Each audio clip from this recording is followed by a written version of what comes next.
মানুষ জীবনে তিনটে কাজ অবশ্যই করে থাকে। কিছু দান করে, কিছু গ্রহণ করে, আর কিছু ত্যাগ করে দেয়।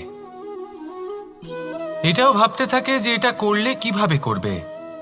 দেবার জন্য পর্যাপ্ত ধন নেই, নেবার জন্য সংসারে অত স্নেহ নেই, আর ত্যাগ করার জন্য জীবনে এত সুখই নেই, তাহলে কিভাবে করবে? আসলে আমরা বস্তুগত চাহিদা অর্জনে এত ব্যস্ত হয়ে পড়ি যে আমরা বুঝতেই পারি না যে কি নেবার আছে, কি দেবার আছে, আর কি ত্যাগ করার আছে। তাহলে আজ আমি আপনাকে বলেই দিই, মনে রাখবেন এই তিনটে গুরুত্বপূর্ণ গুণ, তিনটে গুরুত্বপূর্ণ কথা। দেবার জন্য আছে দান, নেবার মতো আছে জ্ঞান, আর ত্যাগ করার মতো আছে অহংকার। যখন আপনি দান করতে শিখে যাবেন, জ্ঞান অর্জন করার শক্তি আপনা থেকেই আপনার মধ্যে চলে আসবে। আর যখন এই জ্ঞান আপনার মধ্যে প্রবেশ করবে, অহংকার আপনা থেকেই আপনার থেকে দূরে চলে যাবে। যে ব্যক্তি এই তিনের মধ্যে ভারসাম্য বজায় রাখতে পারে, তার বর্তমান, ভূত, ভবিষ্যৎ, লোক, পরলোক সব কিছু শুধরে যায়। যেই দিন আপনি দান করতে শিখে যাবেন, জ্ঞান আহরণ করতে শিখে যাবেন, অভিমান ত্যাগ করতে শিখে যাবেন, আপনার সর্বশক্তিশালী, সর্বশক্তিমান পরমেশ্বরেরও প্রয়োজন পড়বে না। কারণ তখন ঈশ্বর আপনার মধ্যেই বাস করবেন। তাহলে আসুন আর আমার সাথে ভালোবেসে বলুন, রাধা রাধা। জীবনে অনেক সময় সমস্যা আমাদের চারদিক থেকে ঘিরে ফেলে। এই সমস্যা নানান ধরনের হতে পারে। আর্থিক সমস্যা হতে পারে, পারিবারিক সমস্যা হতে পারে, কোনো সম্পর্ক নিয়ে সমস্যা হতে পারে, কখনো কোনো দৈনিক সমস্যা হতে পারে, কখনো কোনো দ্বন্দ্ব হতে পারে, অনেক সমস্যা হতে পারে। কিন্তু যখনই কোনো সমস্যা আসে, আমাদের মনে তার জন্য একটা উত্তর অবশ্যই থেকে থাকে, যা আমাদের অন্তরে রয়েছে। একে আমরা বলি আত্মা।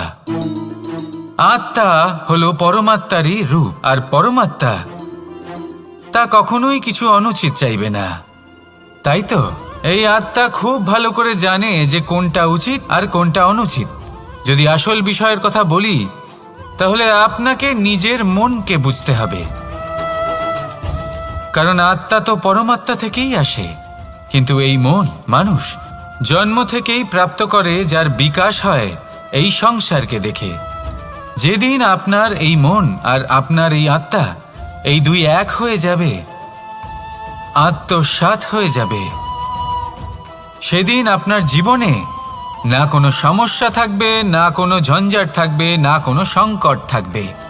কারণ আপনার কাছে সেই সমস্ত সমস্যার, সমস্ত বিপদের সমাধান থাকবে, আর তাও আপনারই অন্তরে। তাহলে আসুন আর আমার সাথে ভালোবেসে বলুন, রাধা রাধা। ভক্তি আর শক্তি, এই দুইয়ের মধ্যে সম্পর্ক অত্যন্ত সরল।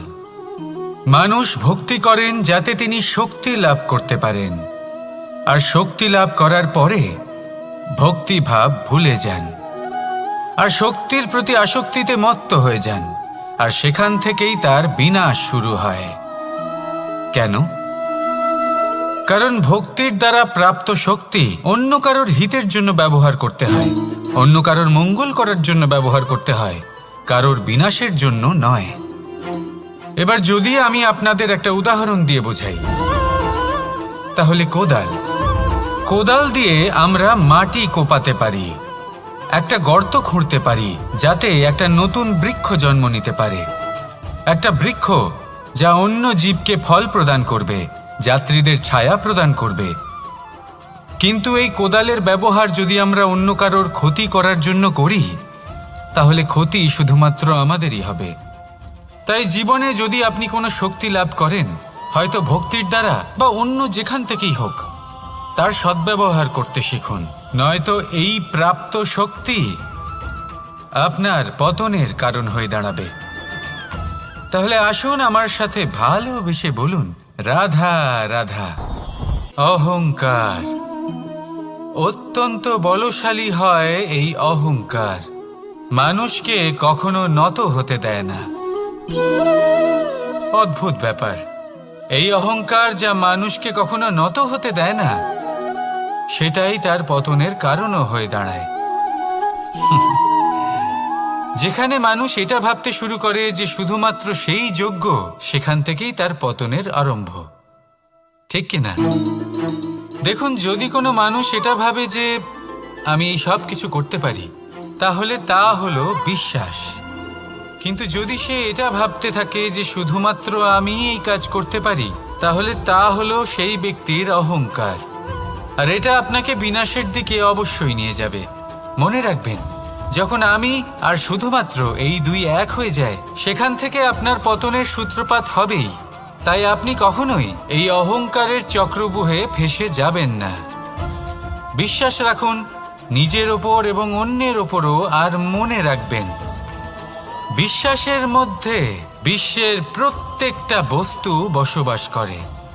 তাই এই অহংকারকে ত্যাগ করে ফেলুন আর আত্মবিশ্বাসের ওপর মনোসংযোগ করুন। আর আমার সাথে ভালোবেসে বলুন, রাধা রাধা।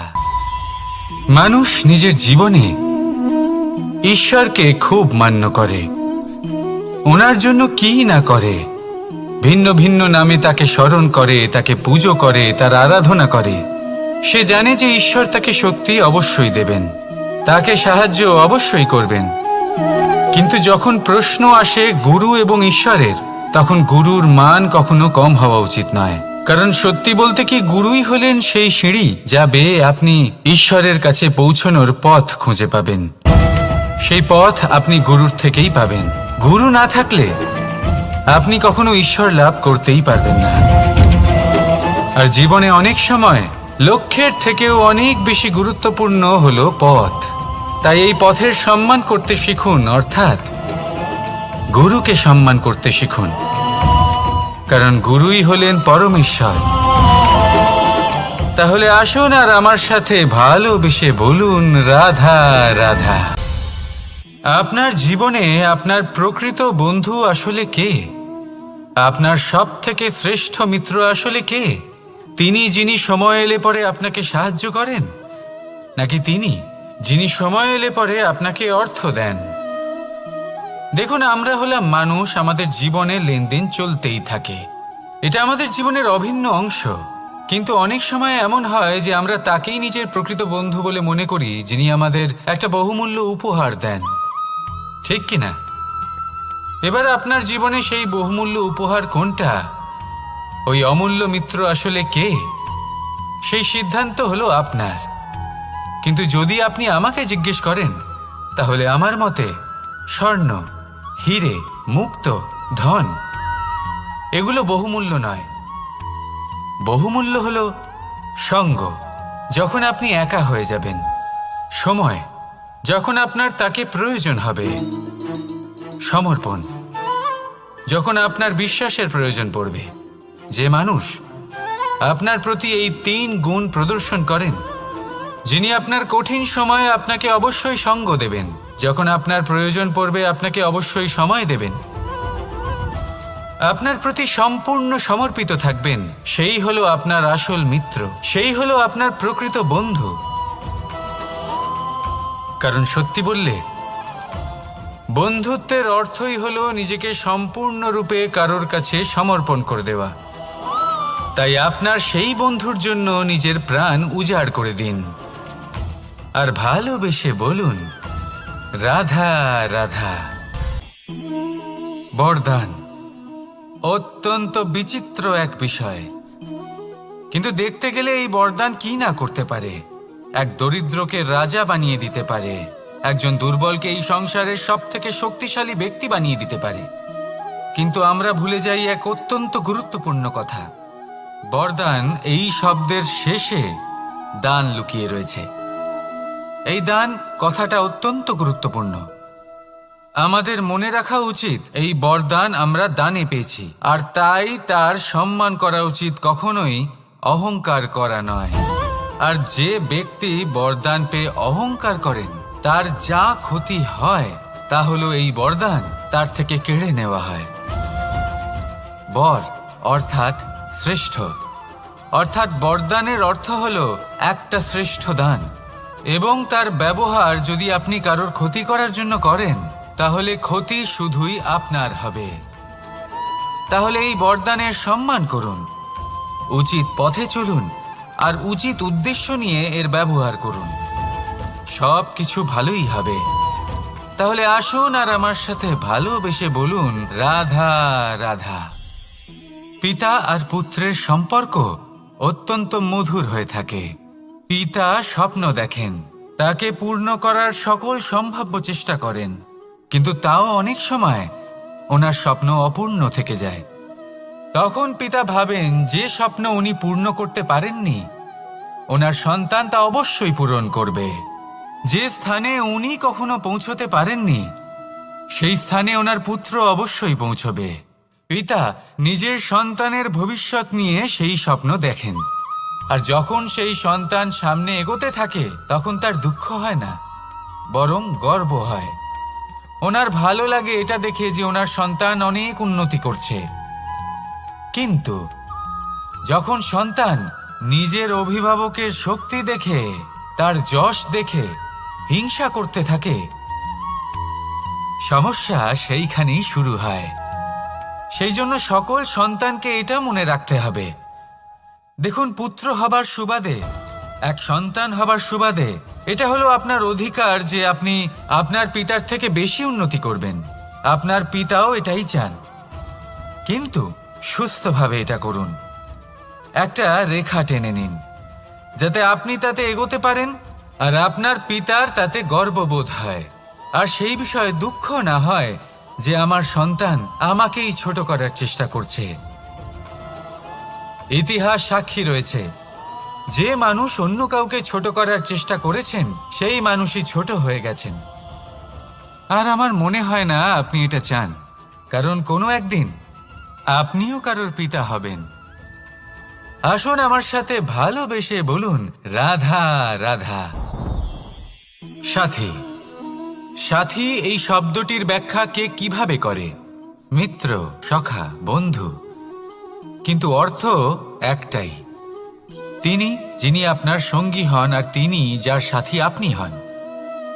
এবার সব থেকে বড় প্রশ্ন হলো এটাই যে তিনি কে হতে পারেন যাকে আপনি আপনার সাথী বলে মেনে নিতে পারেন, নিজের সখা, নিজের মিত্র, নিজের বন্ধু মেনে নিতে পারেন। আপনার সাথী হলেন তিনি যিনি দুঃখের সময় আপনার পাশে থাকবেন, আপনার হাত ধরে থাকবেন।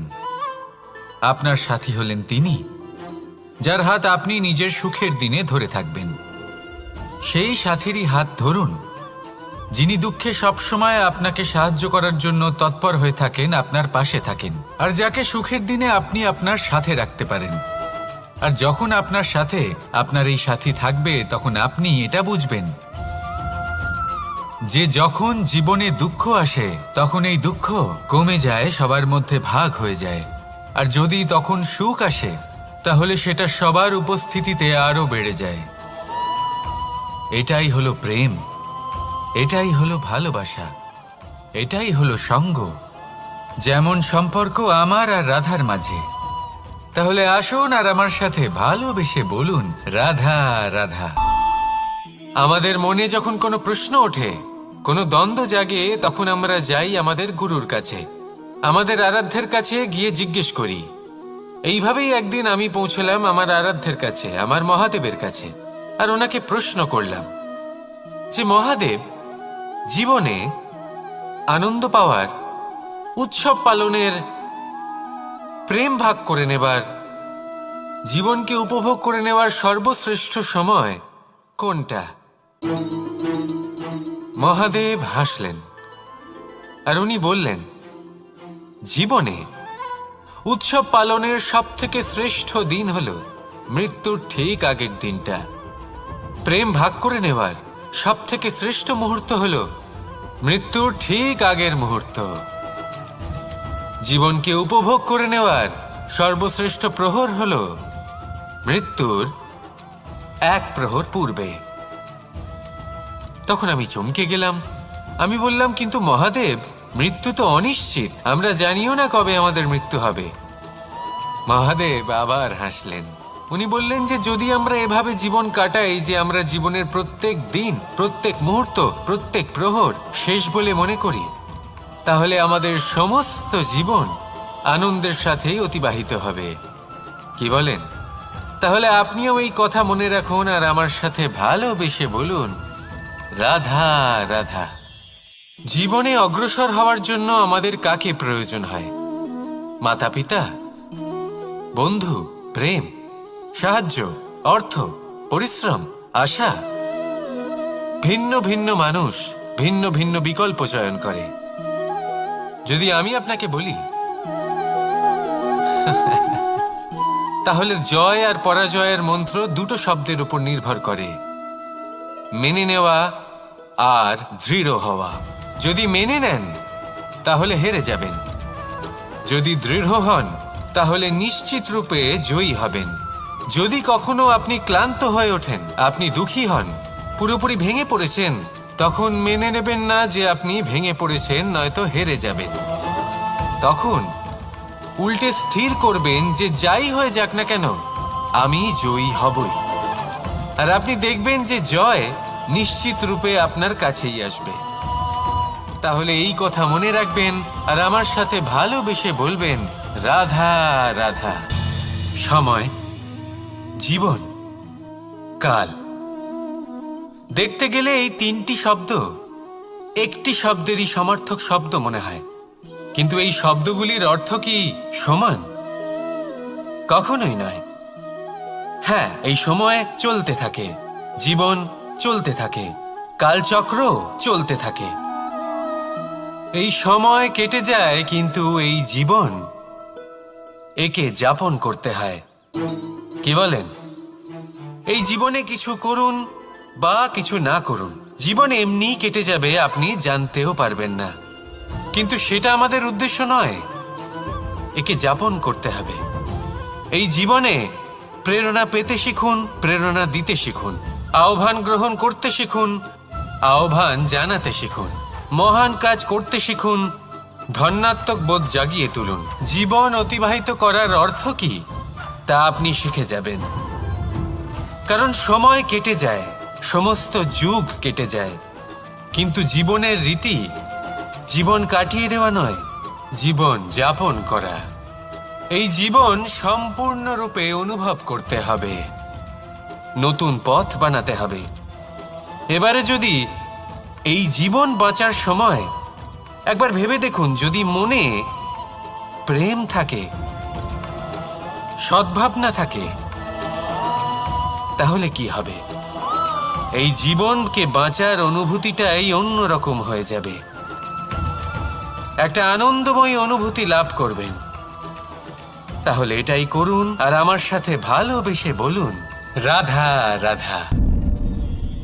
আপনি কি কখনো কোনো জলের ধারা দেখেছেন?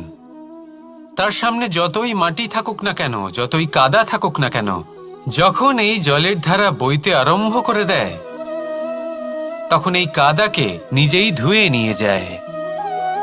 ওই কাদাকে ধুয়ে দেয় এবং নিজের পথ নিজেই তৈরি করে নেয়। তাহলে আপনিও এরকম জলের মতো হয়ে উঠুন। যদি হয়ে উঠতে পারেন, তাহলে নিজের মনের, নিজের ভাবনার, নিজের জীবনের যত অনাবশ্যক তত্ত্ব আছে, অনুপযোগী অংশ রয়েছে, অর্থাৎ অপরিষ্কার অংশ রয়েছে, তা নিজে থেকেই নির্মল হয়ে উঠবে। আর যেরকম জলের ধারা কখনো থেমে থাকে না, সব সময় বয়ে চলে, সেইভাবে আপনিও কখনোই থামবেন না। সবসময় বয়ে চলুন, এগোতে থাকুন। পথে যদি অনেক বিপদ আসে, সমস্যা আসে, থামবেন না, তার উপর নিরন্তর প্রহার করুন, নিরন্তর প্রয়াস করুন আর অগ্রসর হন। আপনি ভেবে দেখুন, এই জলের ধারা কখনো থেমে থাকে না, সবসময় বয়ে চলে, বিপদের সম্মুখীন হয়ে তাকে সাথে বয়ে নিয়ে চলে। সেই জন্য জলের ধারা, প্রবাহমান এই ধারা, এর থেকে কখনো দুর্গন্ধ আসে না, এতে কখনো ময়লা জমতে পারে না, বরং পালিত হয় সুন্দর প্রাণবন্ত জীবজন্তু, যেমন সুন্দর ছোট মাছ। তাই আপনিও এটাই করুন। কখনো থামবেন না, শুধু চলতে থাকুন, জলের ধারার মতো বইতে থাকুন। আপনি আপনার লক্ষ্য অবশ্যই খুঁজে পাবেন, আর তার সাথে নিজের অন্তরের যে মালিন্য রয়েছে তা আপনি নিজেই নিজের থেকে দূরে করে দেবেন। তাহলে আসুন আর আমার সাথে ভালোবেসে বলুন, রাধা রাধা। এবার অনেক সময় মানুষের মনে এরকম প্রশ্ন আসে যে এই সংসারে সবথেকে বড় বিপদ কি? কেউ বলে ধর্ম সংকট, আবার কেউ বলে প্রাণের উপর আসা সংকট। প্রত্যেক মানুষের জীবনে বিভিন্ন সংকট আসে, আর এই সমস্ত সংকট অত্যন্ত বিচিত্র হতে পারে। এই সমস্ত সংসার হলো সংকট দ্বারা পরিপূর্ণ। ঠিক আছে, আপনাকে একটা উদাহরণ দিই। একজন ধনী ব্যক্তি, এবার ওনার জীবনে সংকট কি হতে পারে? সংকট এটাই যে কেউ তার সম্পত্তি চুরি না করে নেয়, আমরা বুঝতে পারছি। এবার একজন চোর, তার জীবনে সংকট কি হতে পারে? যে চুরি করার সময় সে যদি তার একটা কাশি চাপতে না পারে, তাহলে সে ধরা পড়ে যেতে পারে, ঠিক কিনা? আবার অনেক সময় এমনও হয় যে যার জন্য আমি সংকট, সেও আমার কাছে সংকট। যেমন এই পরিস্থিতিতে দেখুন, সংকট হলো সংকট, এ তো জীবনে থাকবে, কিন্তু এর সম্মুখীন কিভাবে হওয়া যায়? খুব সরল। সব এটার ওপর নির্ভর করে, মনের ওপর। এই মনকে নিয়ন্ত্রণ করলে সব ঠিক থাকবে। এবার যদি ধনী ব্যক্তি মনকে নিয়ন্ত্রণ করে ফেলেন, নিজের অর্থের ব্যবহার শুভ কাজের জন্য, সমাজের সেবার জন্য বিকাশ করতে করেন, ওই অর্থকে একত্রিত করে না রাখেন, তাহলে চুরির সমস্যা, এই সংকট সেখানেই কেটে যাবে। এবার যদি কথা বলি সেই চোরের, তাহলে চোর যদি নিজের মনকে সংযত করে নেয়, যদি নিজের কর্মকে নিয়ন্ত্রণ করতে পারে, তাহলে এমন কোনো স্বর নেই যা ওকে ধরা পড়তে বাধ্য করবে। সেই জন্য জীবনে সংকট যতই আসুক, যত বড়ই সংকট আসুক না কেন, কবচ হলো একটাই, আর এই কবচের নাম হলো আত্মনিয়ন্ত্রণ। নিজের মনকে নিয়ন্ত্রণে রাখতে শিখুন। এটা নিজের জীবনে প্রয়োগ করে তো দেখুন। যদি আপনি করতে পারেন, তবে আপনি দেখবেন যে সংকট তো জীবনে আসা যাওয়া করে, কিন্তু সেই সংকটগুলির সম্মুখীন আপনি এইভাবে করতে পারবেন। তাহলে সেটাই করুন, আর আমার সাথে ভালোবেসে বলুন, রাধা রাধা। এই দড়িটা দেখুন, ছোট ছোট রেশম দ্বারা তৈরি, এটা সরু সুতো দ্বারা তৈরি হয়েছে এটা, আর এ অত্যন্ত কোমলও বটে। আর আপনি চাইলে এটা সোজাও করে দিতে পারেন, আর চাইলে এটা বেঁকিয়েও দিতে পারেন, আর যদি চান তাহলে এটা গোল গোল করে বেঁধে কোথাও রেখেও দিতে পারেন। এবার এই কোমল দড়ি যদি কোনো নিষ্ঠুর কঠিন পাথরে বারংবার জড়িয়ে দেওয়া হয়, তাহলেও তাকেও কাটতে পারে, নিজের ছাপ ছেড়ে যেতে পারে, সেটার আকারও বদলে ফেলতে পারে। এবার এর কারণ কি? এর কারণ হলো অভ্যাস আর নিরন্তর প্রচেষ্টা। যদি আপনিও চেষ্টা করেন আর নিরন্তর কর্ম করে যান, তাহলে আপনার প্রারব্ধ পাথরের মতো কঠিনই হোক না কেন, তাতে ভাঙন ধরিয়েও আপনি নিজের লক্ষ্যে অবশ্যই পৌঁছতে পারবেন। একটা গুরুত্বপূর্ণ কথা মনে রাখবেন, সুকর্মের অভ্যাস আর নিরন্তর প্রয়াস, এই হলো সাফল্যের মন্ত্র। তাহলে জীবনে এই মন্ত্র আনুন, আর আমার সাথে ভালোবেসে বলুন, রাধা রাধা। বসন্ত ঋতু, এই সময় মন আনন্দে ভরে থাকে। এমন মনে হয় যেন আমরা আকাশে বিচরণ করতে চলে যাই, কিন্তু সেটা তো সম্ভব নয়। সেই জন্য হয়তো আমরা ঘুড়ি ওড়াই, এই ঘুড়িকে নিজেদের প্রতিরূপ মনে করে। এবার অনেক মানুষ আছেন যারা ঘুড়ি ওড়ান, কিন্তু এই কর্মের সারমর্ম কি সেটা কজন বুঝতে পারেন? আপনি এটা মনে করুন যে আপনি হলেন সেই ঘুড়ি, আর এই সুতো যিনি ধরে রয়েছেন তিনি হলেন পরমাত্মা। আর এই সুতো যেখান থেকে শুরু হয়, সেই লাটাই হলো আমাদের কর্মচক্র। এবার আপনি নিজেই অনুমান করুন যে এই উড়ান কার ওপর নির্ভরশীল, পরমাত্মার ওপর আর আপনার কর্মের ওপর। যদি পরমাত্মা আপনার হাত ধরে থাকেন, আপনার সাথে থাকেন, যদি আপনি শুভ কর্ম করতে থাকেন, আপনি এই আকাশে উড়তে থাকবেন। কিন্তু কোথাও কোথাও যদি পরমাত্মার সাথে এই বন্ধন ছিন্ন হয়, আপনার কর্মচক্র খারাপ হয়ে যায় বা থেমে যায়, তাহলে আপনার এই ঘুড়ি কেটে যাবে আর দূরে কোনো গাছের ডালে গিয়ে আটকে যাবে। তাই শুধুমাত্র ঘুড়ি ওড়াবেন না, তার থেকে শিখুন, পরমাত্মার সাহচর্যে থাকুন, সবসময় শুভ কর্ম করতে থাকুন আর সবসময় এই আকাশে উড়তে থাকুন। আসুন আর আমার সাথে ভালোবেসে বলুন, রাধা রাধা। এই সংসারের সব থেকে বড় সুখ কি? কেউ বলবেন নিজের লক্ষ্য প্রাপ্ত করা, কেউ বলবেন ধন উপার্জন করা, কেউ বলবেন নিদ্রাই সব থেকে বড় সুখ, কেউ বলবেন রাজ্য লাভ করা, আবার কেউ বলবেন মাতার হাত থেকে খাবার খাওয়া, আদি ইত্যাদি। কিন্তু যদি সত্যি কথা বলি, এই সংসারের সব থেকে বড় সুখ হলো সেবা করা। কখনো কাউকে সেবা করে দেখুন। এই সেবা দ্বারা অন্য কোনো মানুষের আশীর্বাদ লাভ করাতেই সুখ রয়েছে। আপনার সেবা ভাব দ্বারা যখন কোনো মানুষ নিজের অন্তরাত্মা থেকে আপনাকে আশীর্বাদ করে, তার থেকে বড় সুখ আর কিছুই নেই। কারণ প্রত্যেক মানুষের মধ্যে ঈশ্বর বাস করেন। নরের সেবাই হলো নারায়ণের সেবা। নিষ্কাম সেবা করাই হলো সব থেকে বড় সুখ। তাই নিজের অন্তরে সেবার এই ভাব জাগ্রত করুন। যে সুখের কথা আমি বলছি, সেই সুখ অনুভব করেই দেখুন। এই মন সুপ্রসন্ন হয়ে বলবে, রাধা রাধা। বাহ, পুষ্পের সুবাস আমার খুব ভালো লাগে। অত্যন্ত সুন্দর হয় এই পুষ্প। এইভাবে চারিদিকে পুষ্প দেখে মন আনন্দিত হয়ে ওঠে। এবার আপনারা ভেবে দেখুন, আমার চারিদিকে পুষ্প নয়, আগুন আছে। তাহলে কি হবে? আমার শরীর কি জ্বলে যাবে না? অবশ্যই জ্বলবে। শরীরকে কি আগুনের তাপ সহ্য করতে হবে না? অবশ্যই সহ্য করতে হবে। এটাই হলো প্রকৃতির নিয়ম। এই নিয়ম কিন্তু আমরা সবাই জানি, কিন্তু আমাদের মধ্যে বেশিরভাগ মানুষ এই বিভ্রান্তি নিয়ে বাঁচি যে এই যে প্রকৃতির নিয়ম, তা আমার ওপর প্রযোজ্য নয়। তা কিন্তু নয়। আমাদের চতুর্দিকে এই যে নিসর্গ রয়েছে, আমরা তার কতটা ক্ষতি করি সেটা একবার ভেবে দেখুন। আমরা বনাঞ্চল জ্বালিয়ে দিই, বায়ু দূষিত করি, জল দূষিত করি, প্রাণীদের হত্যা আমরা করি। কেন?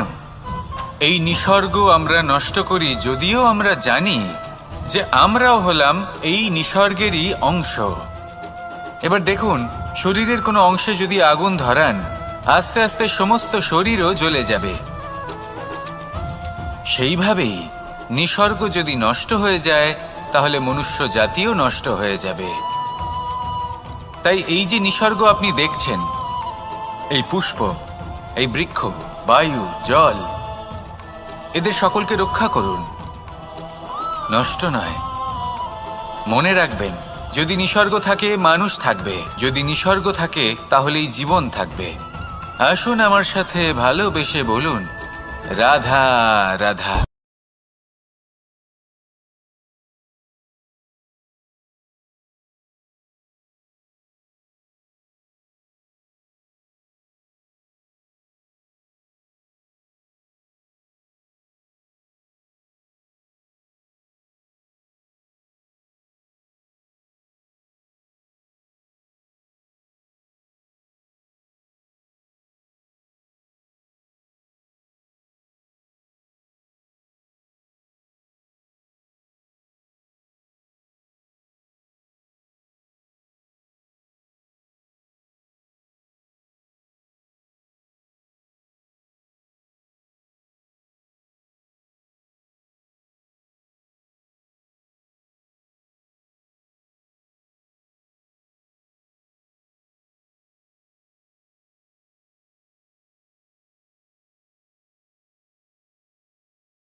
এই সংসারে সবাই বলেন আমি অর্জুনের মতো হয়ে উঠতে চাই। সবাই চায় যে তারাও যেন অর্জুনের মতো গান্ডীব লাভ করে। তারাও চায় যে তাদেরকেও মহাদেব এসে পশুপতি অস্ত্র দান করবেন। তারাও এটাই চায় মহাভারতের মতো মহাসংগ্রামে বিজয়ী হতে। কিন্তু সবাই ভুলে যান যে অর্জুন যা হতে পেরেছিলেন সবকিছুই অর্জন করেছিলেন। যদি আপনিও অর্জুনের মতো গান্ডীব লাভ করতে চান তবে আপনাকেও তার মতোই শ্রেষ্ঠ কাঠ নির্বাচন করতে হবে। সেই কর্ম আপনাকেই করতে হবে। তার প্রত্যঞ্চা যাতে তীব্র হয় তার জন্য আপনাকে সর্বশ্রেষ্ঠ দড়ি খুঁজে বের করতে হবে। আপনার বাণ যাতে ঘাতক হয় সেই জন্য আপনাকে নতুন নতুন ধাতু খুঁজে বের করতে হবে। সেই শিক্ষা আপনাকে লাভ করতে হবে, তবেই আপনার ইচ্ছে পূর্ণ হবে। অর্জুন হওয়া বড়ই সরল যদি আপনি কিভাবে অর্জন করতে হয় তা জানেন। শুধুমাত্র স্বপ্ন দেখেন যারা, তারা কখনোই অর্জন করতে পারবেন না। কিন্তু যদি কেউ অজ্ঞাতবাস ভোগ করতে পারে, যদি কেউ লাক্ষাগৃহ থেকে পালিয়ে বাঁচতে পারে, যদি কেউ কঠোর তপস্যা করতে পারে, প্রতীক্ষা করতে পারে এবং পরিশ্রমও করতে পারে, তাহলে সে অর্জুন অবশ্যই হয়ে উঠবে। যদি আপনি অর্জুন হয়ে উঠতে চান তাহলে কর্ম করতে শিখুন আর আমার সাথে ভালোবেসে বলুন রাধা রাধা। জীবন থাকলে লক্ষ্য অবশ্যই থাকবে। যদি লক্ষ্য থাকে তার পথ অবশ্যই থাকবে। যদি পথ থাকে তাহলে বাধা অবশ্যই থাকবে। আর এর ওপরেই নির্ভর করে যে আমরা জীবনে সফল হব না অসফল, পুরস্কারের ভাগীদার হব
তাই জীবনে প্রতিশোধ নয়, পরিবর্তন বাছুন।